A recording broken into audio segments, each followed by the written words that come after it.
What's up, guys? LQ here with the LQ Review, here with my review of episode 4 of Survivor Island of the Idols. And I was real keen on this idea, and initially I was really into it. I really was. Boston Rob and Sandra, they are entertaining players. They're entertaining characters, and I gotta tell you, I was really into this. It's starting to be a bit of a mess, though. These characters don't necessarily need the Island of the Idols to be interesting. And what is the Island of the Idols really bringing to the show? That's the question that I'm having right now. What is it really adding to Survivor? Unfortunately, I'm left with the answer, not a lot.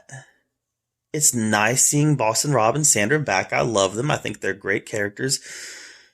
But what are they really adding? What are they really adding to the show? I don't think they're adding much of anything. And I'm struggling to come up with a reason for Island of the Idols to really exist. We've had some the most interesting challenge so far was Vince sneaking into the other camp and stealing fire, and the fire was out.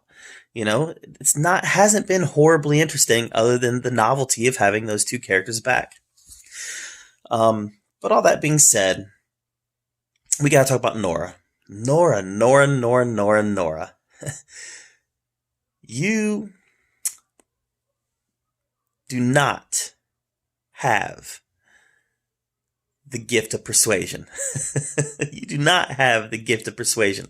This was not well done. It was a poorly crafted effort, and it was a poorly crafted lie. Poorly crafted effort, poorly crafted lie. Everything about it was poorly crafted, and your tribe saw through it. And it was obvious that your tribe saw through it, and it was kind of sad and painful to watch. It was one of those moments in Survivor where you're like, "Ugh, do I want to watch this?" Survivor has those moments, and usually those moments are entertaining. Usually they are. Usually I'm like laughing my head off. I wasn't even laughing this time. I was just like, "Oh gosh, honey, this isn't working. You're not looking good." So, she tried to concoct a lie to persuade her tribe to make her the caller in the next challenge, and they saw through it. And not only did they not let her be the caller, they benched her. She wasn't even allowed to participate in the challenge. So that was a really hard moment for her, and it was a kind of hard moment to watch. As I said, Rob and Sandra brought nothing to this episode, at least nothing of real value other than novelty. Let's talk about the vote. I don't understand it, really. I understand the idea of breaking up a power couple. I don't think either one of them were really in a real power position. Now, there's stuff that we don't see, right? There's stuff that we don't see that's going on.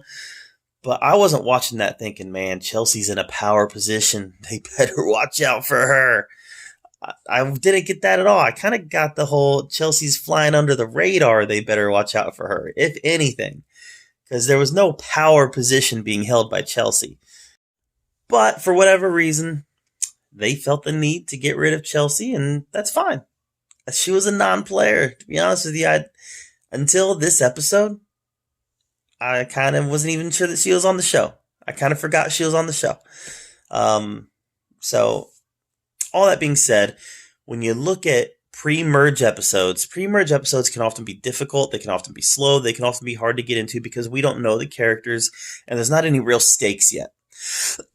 And oftentimes there's a lot of goats, easy people to get rid of. This has been a fairly interesting series of pre-merge episodes. Maybe because of the novelty. But I was talking to somebody else. I was talking to a friend of mine who said that these players are actually here to play. They're here to play. They want to strategize. They want to work hard. They want to play the game. But we have to take up rather significant amounts of time to let Boston Rob and Sandra get their screen time.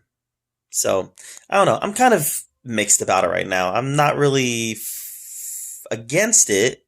I still think it's a neat novelty. But I'm starting to get to the point where I don't think it's adding a lot. So take that for what it's worth, but I'm still liking this season so far. I just want them to go somewhere with it now. You know, we're 4 episodes in, and the vast majority of the people in the game don't even know Rob and Sandra are a factor. So I'm ready to go somewhere with it. I'm ready to take it to the next level, the next tier, elevate it a little bit, make it a bigger part of the show. That's kind of what I'm ready for. And then I'll judge whether or not I'm into it or not. But so far, it's okay. I'm just ready for more now. Anyways, guys, what was your take on episode 4 of Survivor Season 39, Island of the Idols? Let me know in the comments down below. Make sure you subscribe to my channel. And as always, thank you for being here at the Oki Review, where we talk about all the geeky, nerdy stuff we love to talk about. And until next time, we'll see you later. Every single day